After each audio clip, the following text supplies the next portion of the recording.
I'm delighted to be with you here again today. Thank you very much for watching this. I want to share with you something that I consider to be quite interesting. For a number of years, I started my day with the same question.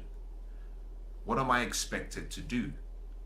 What do I have to do today for my day to be successful? And for so many years, I followed the same blueprint. Woke up in the morning, I wrote down what I was going to do for the day. But I realized after some time, after reviewing my performance, I realized that although I was producing and I was achieving all of my items that I set out to do from the start of the day, I came to the realization that I wasn't as fulfilled as I should have been. I wasn't as happy, that I didn't feel as productive as I should have. And so I started to look for the answers to why there was a gap between what I was expecting and what I was getting. And I stumbled across some revelation. I stumbled across some very, very simple but profound truth about what we call life. Every day we get to live life in a day. And the quality of our day is really the quality of our life. Because life is hidden in a day and a day is hidden in life. And so I found that the level of success I achieved and the level of happiness that I had, or that I felt that I had, was not based on what I was doing, but it was based on what I was getting. It was based on what I was achieving. Success has an equation to it. The equation of success has component parts. The first part of the equation to success has to do with what you produce. I call that achievement. The second part of the equation has to do with a level of fulfillment you get. Happiness, joy, peace. Now you might call that significance. And the final part has to do with a lifestyle, which is how you live. And I realized after a number of years that although I was producing so much, that I wasn't being fulfilled, that there was something missing. And because I wasn't being fulfilled, my lifestyle was somehow under so much pressure. Because I couldn't live well because I was unhappy with what I was achieving.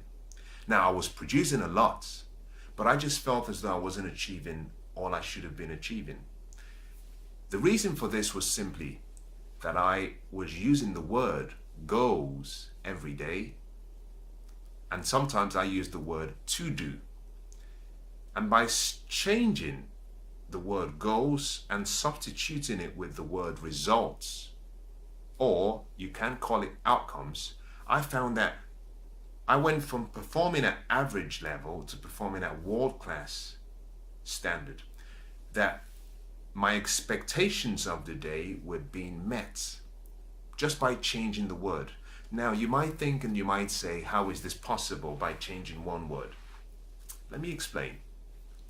The human psychology and physiology is so interlinked that what we do with our body affects how we feel. And conversely, how we feel affects what we do with our body. By simply changing the word and using a more empowering word, I found that my subconscious mind automatically started to think and react differently. And the reason is simply that what you hear controls how you feel. How you feel will control the actions you take.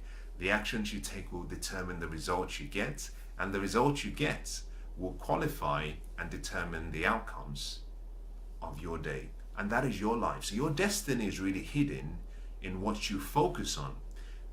At the early stages, I was focusing on goals, and it was all about doing things. And then I realized that there was a big difference between activity and productivity.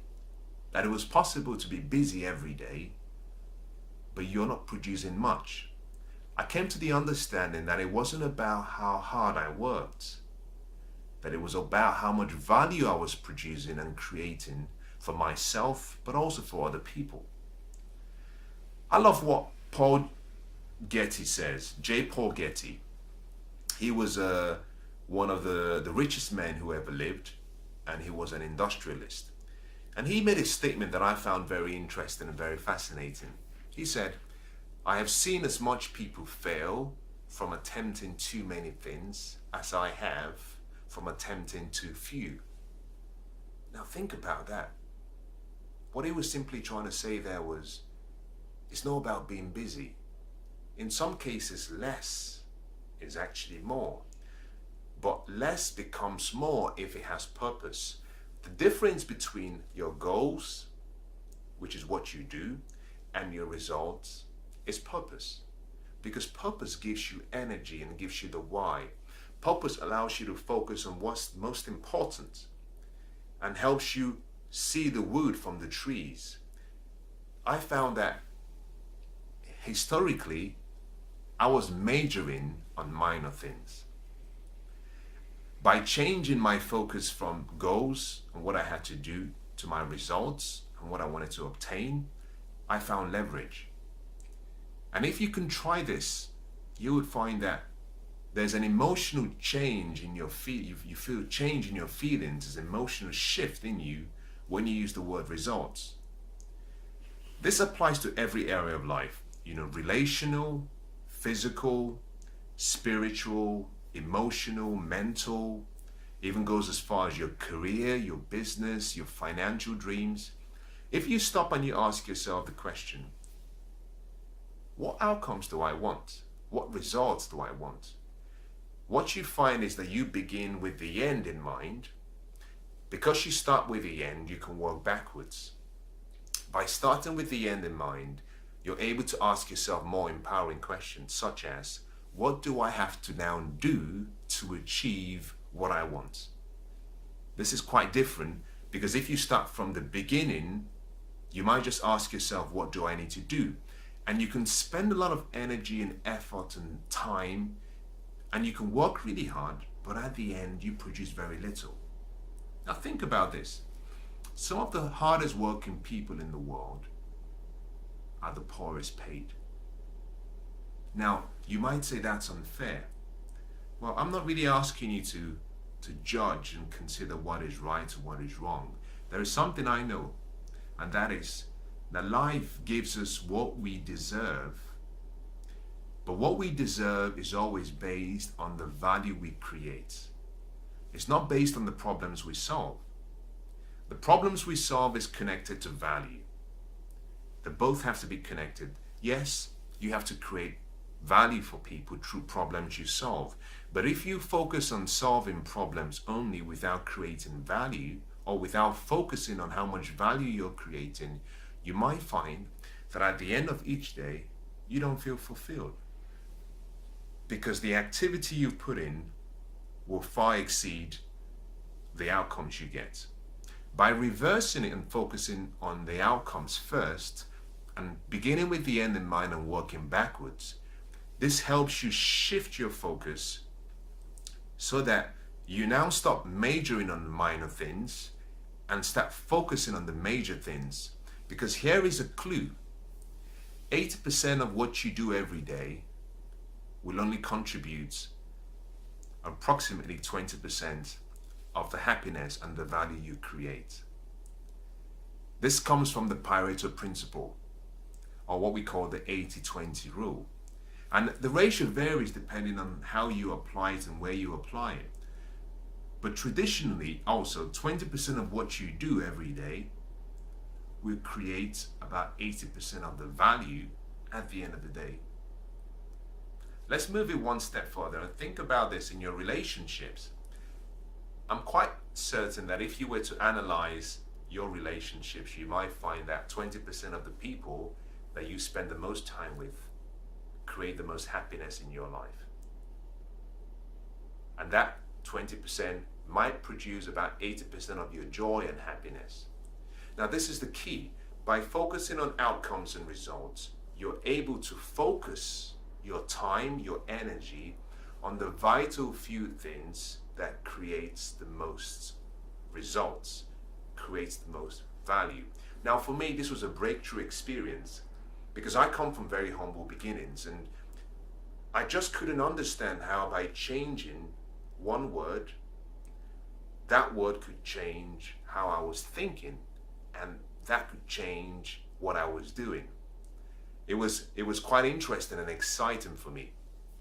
And I think anyone who tries this will experience the same level of fulfillment that I now have on a daily basis. So this is what I want to ask you to do. When you start the day, find somewhere quiet, get a piece of paper, get a pen, and write down two things. First, ask yourself the question: what are the outcomes that I want from today? What are the results that I want from today? Now, you might have a number of items. That's okay, write it down.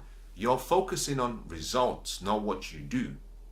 Now, once you've written it down, look through that list again and ask yourself a second question. The question is, if I could only do one, or rather, if I can only achieve one item on this list, which would it be? Now, once you identify that item, that becomes your major definite outcome for the day. This means that the achievement of just that particular item provides you with the most happiness and joy and fulfillment and level of productivity. That is your focus. The second question you asked is a question that you will repeat all the way through. So ask yourself the same question again. Having achieved the first item, if I had to do another one, what would it be? Now, what you're doing in that instance is you're starting to group your outcomes in the order of their priority. Very important. Why is this important? Because not every outcome and not every goal is created equal. Again, back to the 80-20 principle. 80% of what you do will only create about 20% of the value you get. Conversely, 20% of what you do or attempt could produce approximately 80% of the value you get. So by prioritizing and by going through down the list and asking yourself that same question over and over again, you start to align or assign a level of priority to each item. Now, when you've identified that, look through that list and ask yourself the question: what are my top 20% that would create 80% of the joy and the happiness that I want? Because in a day you will have so many things to do, but only a few will give you the level of fulfillment that you want and the level of achievement that you want, which will help you fashion for yourself the lifestyle that you want, which when combined together is the equation for success. Now, once you've done that, this should be a very quick exercise. You don't have to spend much time. I believe you can do this in 5 minutes because you're focusing on results. Now, the next thing you want to now do is say to yourself, having identified my major outcomes together with my major definite outcome, which is the number one, what do I have to now do to make sure that I achieve the items on the list? Now you've switched from outcomes to goals or to do's.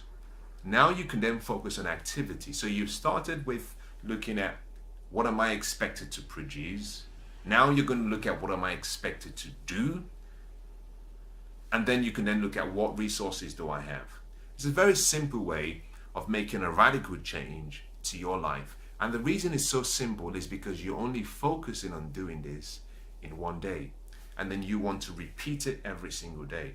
By breaking it down into small bits and focusing on just one day, you can very easily start to change your life and make radical leaps in getting yourself to where you want to be emotionally, relationally, financially. In any area of life, you can make a change. So always ask yourself the question, whatever you do, ask yourself the question: what results do I want? What outcomes do I want? Let me apply this in a different way. that might make a little bit more sense. Let's assume that you have a son, and he's refusing to do his homework, and you're really finding it really difficult, and you're stuck. You don't know how to deal with the issue. Now you have one of two things. You can discipline him or discipline her and tell them what they have to do. On the other hand, you can choose to take your mind away from the goals, which is what you have to do, and focus on the results, which is, what do I want? Why do I want this? Because with outcomes and results, you have purpose. Now, by focusing on the results you want, it's possible to then present a picture to him where he understands what's in it for me. So you can come up with perhaps different ways through which he can still achieve the same results, but do it differently. Always remember something, that the outcome is the end. What you do is the means. Now the means can change. There are various means to the same end. It takes wisdom to understand that to drive from one city to another, you can go through various routes. Number one, you can decide, well, I don't even want to drive. I want to fly. Or you might decide, I want to take a train. Or you might decide, okay, I'll drive. Or you might decide, I'll cycle. You might even decide, I'll walk. So there are various means to the same results. But if you focus on doing things in just one way, using a tunnel vision mindset, then what you do is you limit yourself to other, perhaps more advantageous ways of achieving the same result. But also, by focusing on what you have to do only, it's possible you get to the destination and then you realize that you are in a different city. So by focusing, going back to the example with your son, by focusing on what do I expect to produce, what results do I want, and by keeping that as a guiding principle, together with him, you can come up with ways through which he can feel as though he's being empowered to achieve the same outcomes. Your outcomes are also achieved, so everybody wins. But he then feels, yes, there is something in this for me. Now let's come back to what we were talking about earlier on, and I want to give you the classic way in which you can start your day and finish it well. Every day we have 24 hours. Of the 24 hours, we spend about half our waking life at work. This is if you have a job, if you have a full-time job. Of the 24 hours, 8 hours approximately we spend sleeping or resting. That leaves us with 16 hours. And then we spend half of those 16 hours, and sometimes more, in work or traveling to and from work. This means that what you do every day decides the level of happiness you have, decides the level of fulfillment you have, and the level of achievement you experience. And so, by focusing on what you do at work and making sure that you apply the same principle of outcome and result achievement as opposed to goal, you might find that your level of happiness drastically changes. So every day, start by this, and I want to explain 3 different groups of people in every working environment. In every profession, or in every job, or in every company, we have 3 groups of people. The first group of people are those who have to report to someone, they have to be supervised by someone, and they have to be directed by someone consistently throughout the whole day. Their level of autonomy is still very low. Perhaps they're not very experienced, or they're still very new at the job. This means that if you find yourself in this category, you must stop at the end of the day or before you start the new day and sit down with your line manager, sit down with your supervisor, sit down with whoever you report to, and ask them the question: what do you expect me to produce? What results do you want of me today This is if you're asking the question first thing in the morning, or if you're asking the question the night before, the evening before, you can ask, what do you expect of me tomorrow? And then just make a note of it. I have found from experience that one of the reasons why we have so much unhappiness is unfulfilled expectations that we have about ourselves, but also that other people have towards us. By sitting down with your line manager and agreeing on the results that you have to produce, it means when you start working, you can focus on the vital few things that create the value needed to ensure that the results are achieved. Doing it any other way could mean that you work very hard, and just before you leave the office, your manager looks at what you've done and says, I'm not happy. Now think about that. Imagine you invest in half of your day, which is half of your life, lived in a day, and at the end, someone tells you what you've done for the entire day, I'm not pleased. And that's very sad, isn't it? But you can save yourself of all the emotional trauma. You can save your boss and the company of being dissatisfied by taking the responsibility of asking the question, what is the vision and what is expected of me?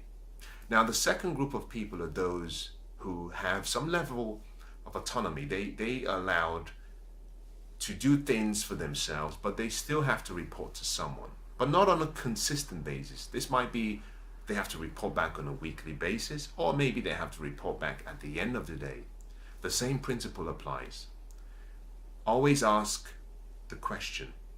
Now, for the second group, you have a slightly different requirement, and that is, you may, if you find yourself in the second group, be one of those who is allowed to do what needs to be done because your job description is very clear. But even if that's the case, what you want to do first before you start work is make a list of what you will be doing, make a list of the results you expect to produce, and then sit down with your line manager and ask the same question. But this time around, phrase it in a different way. You say, this is what I'm intending to do for today. Please, could you have a look at this and tell me whether it accords with your expectations? And if there is something that I have neglected, or if there's something that is not necessary, I welcome correction. I want you to help me make the changes and tell me, so that at the end of the day, what I produce is what is in line with what you want. Now, this is very powerful, because what this does is you're going back to the person you report to and saying, I want to please you. I want to create value for you. This is what I will do to create value. But tell me if I'm in the right direction, or if I need to change and course correct. Now, the third group of people are those who do not need to report to anyone. Perhaps you're a manager yourself. Perhaps you work as a division leader. You're a head of department. Whatever you might be called, you're allowed to do what you need to do. The expectations are very clear, and you're left to do things your way. Manage yourself. If you find yourself in this category, then you are your own boss. And I think you are equally, like group 1 and group 2, responsible for the day.